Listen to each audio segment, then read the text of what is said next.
दैत्यो नाम तृणाभरतः कंसभृत्य प्रणोदिता। ये तृणावर्त जो दैत्य है ये कंस का नौकर है। कंस ने इसे भेजा और कहा जाओ मेरे शत्रु को मार करके आओ, लेकिन ये बेचारा खुद मर गया। भगवान श्री श्याम सुंदर को लेकर के यह आकाश मार्ग में गया। भगवान ने इसके टेटुए को दबाया और इसकी श्वास रुकने लगी, और जब श्वास रुकने लगी तो ये कहता है मुंच मुंचाल में कृष्ण, छोड़ दो छोड़ दो। भगवान ने नहीं छोड़ा और इसका प्राणांत हो गया। बोलिए तृणावर्तारी भगवान की जय। भगवान ने तृणावर्त का वध किया। श्री सुखदेव जी कहते हैं बड़े ही ध्यान से सुनना। एक दिन मैया यशोदा अपने लाला को गोद में लेकर के दूध पिला रही थी। उसी समय उसके मन में आया कहीं हमारा बेटा ज्यादा दूध ना पी जाए सो इसका पेट खराब हो जाए। और भगवान मन ही मन मुस्कुराए, वारी मैया तू तो हमको बड़े हल्के में ले रही, तू अभी जान नहीं पा रही मैं कौन हूँ। तो भगवान ने तत्काल अपना मुख खोल दिया, और जैसे ही मुख खोला तो क्या देखा कि आज कन्हैया के मुख में 3 लोक 14 भुवन दिखाई दे रहे हैं। और उन 14 भुवनों में ये नंद भवन भी है। और नंद भवन के साथ साथ मैया ने देखा कि मैं भी खड़ी हूँ इसके मुख में। अब मैया डर गई, लगता है इसको कोई भूत लग गया, और तत्काल आंखें बंद कर ली। और जब आंखें बंद करी तो भगवान ने मुख बंद कर लिया। भगवान मानो ये कहना चाहते हैं मैया तू धन्य है, तू ये सोच रही मैं तेरा अकेले दूध पी रहा हूँ, नहीं नहीं, पूरा विश्व तेरा दूध पी रहा है, तेरे दूध से पूरा विश्व पल रहा है, इसलिए तू अपने को कम मत समझ, तू बड़ी धन्य है। और वास्तव में यशोदा का मतलब है जो भगवान कृष्ण की माँ बन करके कृष्ण को इस संसार में यश प्रदान करे, वो है यशोदा। अभी गोपी गीत आगे आएगा, और उस गोपी गीत का प्रथम श्लोक है जयति तेधिकम जन्मना व्रजः। गोविंद आपने ब्रज में जन्म लिया तो इसका मतलब ये नहीं कि ब्रज की जय जयकार हो गई, क्योंकि ब्रजवासी पहले ही से बड़े अद्भुत है। आपने यहाँ जन्म लिया तो आपकी जय जयकार हुई है, क्योंकि गोविंद अगर आप कहीं और जाकर के जन्म लेते तो यशोदा जैसी माँ, नंद बाबा जैसे पिता, और ये मनसुखा श्रीदामा बिल्लु मंगल मधु मंगल जैसे सखा आपको नहीं मिलते। ये केवल ब्रज में ही, वृंदावन में ही उपलब्ध है। वृंदावन की जो भूमि है ये प्रेम की भूमि है। श्री सुखदेव जी कहते राजन भगवान के नामकरण का नंबर आया, और इनका नामकरण करने के लिए श्री गर्ग जी महाराज पधारे। अब गर्ग जी महाराज जैसे ही पधारे, यशोदा मैया, नंद बाबा और मैया रोहिणी ये तीनों गौशाला में अपने पुत्रों को लेकर के पहुँचे हैं और नामकरण संस्कार की प्रक्रिया को प्रारंभ कर दिया। और जैसे ही मैया यशोदा ने कहा कि गर्ग जी महाराज मैं सबसे बड़ी हूँ, इसलिए सबसे पहले आप हमारे लाला का नामकरण करो। यहाँ पर एक रहस्य छिपा हुआ है। यशोदा जी ने सोचा देखें बाबा जी को ज्योतिष आती कि नहीं आती, ये कुछ जानते कि नहीं जानते। माताओं का ये उत्साह रहता है, परीक्षा ले लो महाराज की, देखें कुछ जानते कि नहीं जानते। लेकिन उसी समय हुआ क्या, मैया यशोदा ने रोहिणी के लाला को अपनी गोद में लिया, अपने लाला को रोहिणी की गोद में दिया। अब देखें बाबा बता पाएंगे कि नहीं बता पाएंगे। और गर्ग जी महाराज कच्चे चावल नहीं थे, उन्होंने देखा कि यशोदा जी की गोद में जो बेटा लेटा हुआ है यह कौन है। व्यास जी कहते हैं सुनो,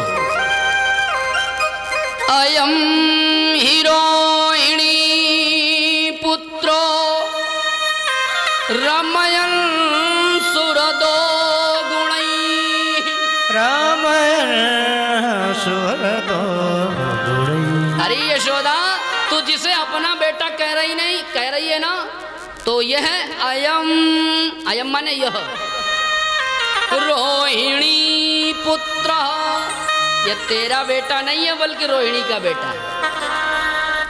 यशोदा जी ने समझ लिया बाबा बड़ी ऊंची चीज है, ये सब जानते हैं, अच्छे ज्योतिषाचार्य हैं। महाराज अच्छा गुरुदेव नामकरण करिए। बोले ये लोगों के हृदय में रमण करेगा इसलिए इसका नाम राम होगा।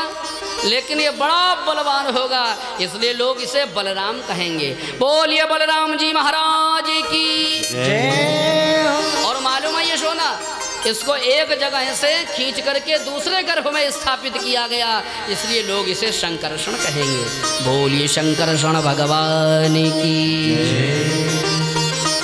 मैया यशोदा ने बलराम जी का नामकरण कराया, और जैसे ही गर्ग जी महाराज ने रोहिणी के गोद में लेटे हुए सांवले सरों ने सरकार को देखा तो आज उनकी त्राटक समाधि लग गई, आंखें खुली की खुली रह गईं, प्रभु का दर्शन कर रहे हैं। अब मैया यशोदा सोचे यह बाबा को क्या हो गया, अभी अभी तो बातें कर रहे थे, अब इनकी आंखें क्यों टंग गई, आंखें खुली हैं, क्या कारण, कुछ समस्या तो नहीं इनको।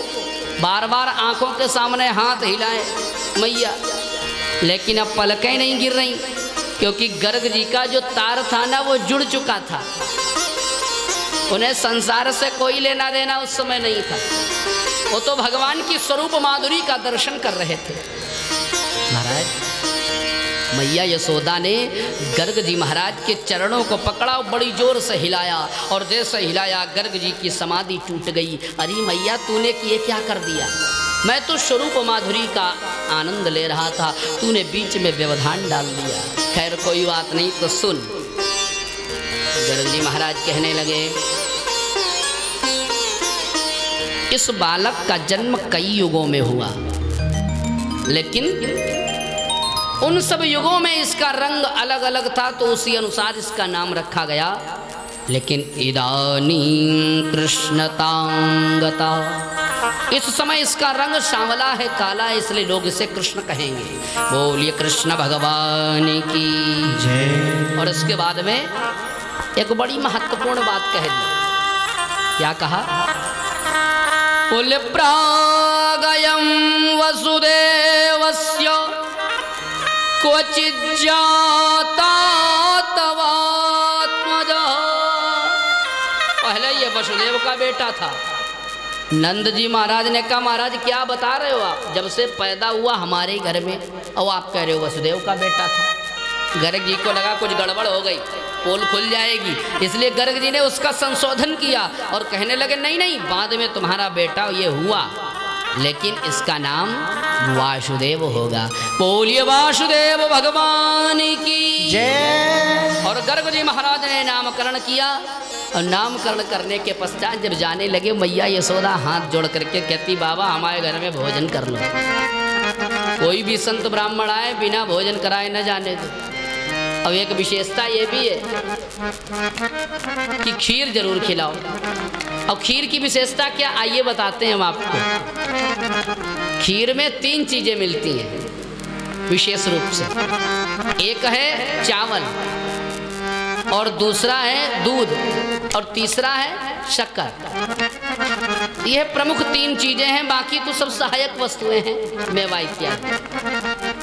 और इन तीनों की यह विशेषता है कि इन तीनों का रंग है कैसा, बोलो भाई, सफेद। इन तीनों का रंग है सफेद। एक विशेष बात, अगर इन तीनों में से कोई एक भी वस्तु हटा दो तो खीर नहीं बन सकती। बोलो बना सकते हो आप लोग? नहीं ना, तो यह खीर की विशेषता है। लेकिन अब खीर में ये 3 ही चीज क्यों? जो दूध है वो ज्ञान का प्रतीक है, जो चावल है वो वैराग्य का प्रतीक है, और जो शक्कर है वो भक्ति का प्रतीक है। ज्ञान का रंग कैसा होता है? सफेद, बिल्कुल स्वच्छ दूध की तरीके से। चावल को मैंने वैराग्य क्यों कहा? क्योंकि भैया चावल ऐसा अन्न है, ऐसा पदार्थ है जिसके जीवन में कूट कूट करके वैराग्य भरा है। पहले धान बोया जाता है, फिर उसे उखाड़ करके दूसरे घर में लगाया जाता है खेत में, और फिर वहाँ तैयार होता है। उसके बाद पानी में भिगोया जाता है, और फिर कुटाई होती है, और उसके बाद भी जब बनाया जाता है तो उससे माड़ निकलता है।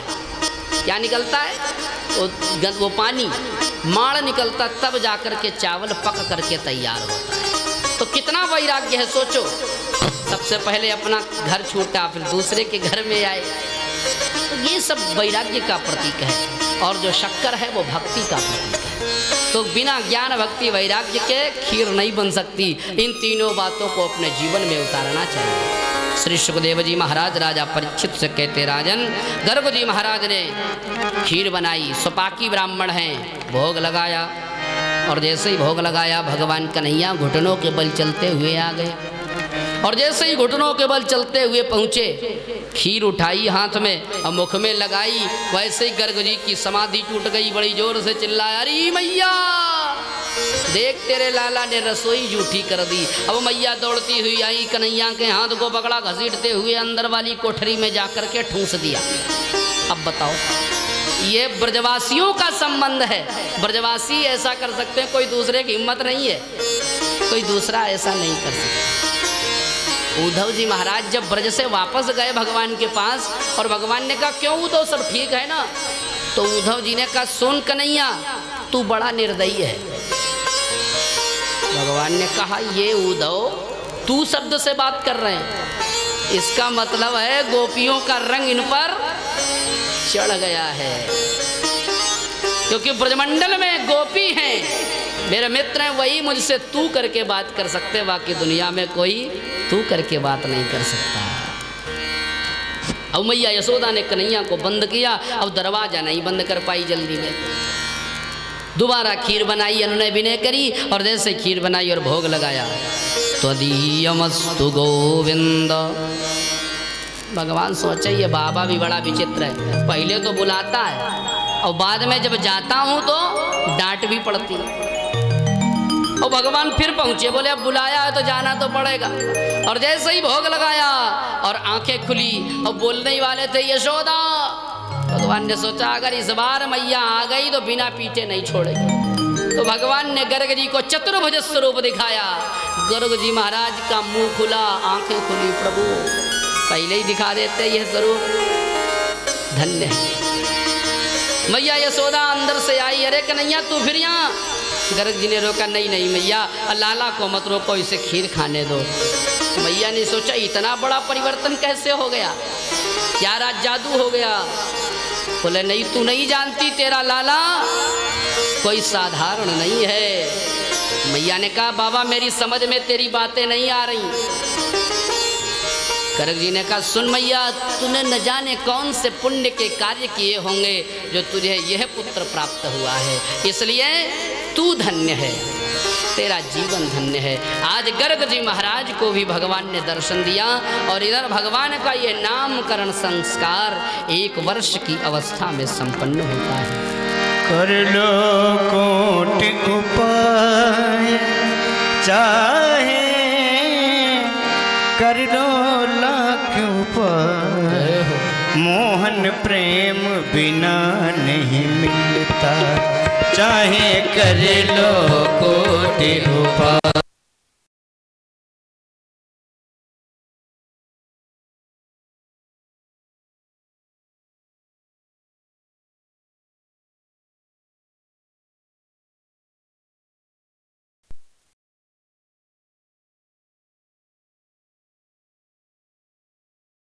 प्रेम बिना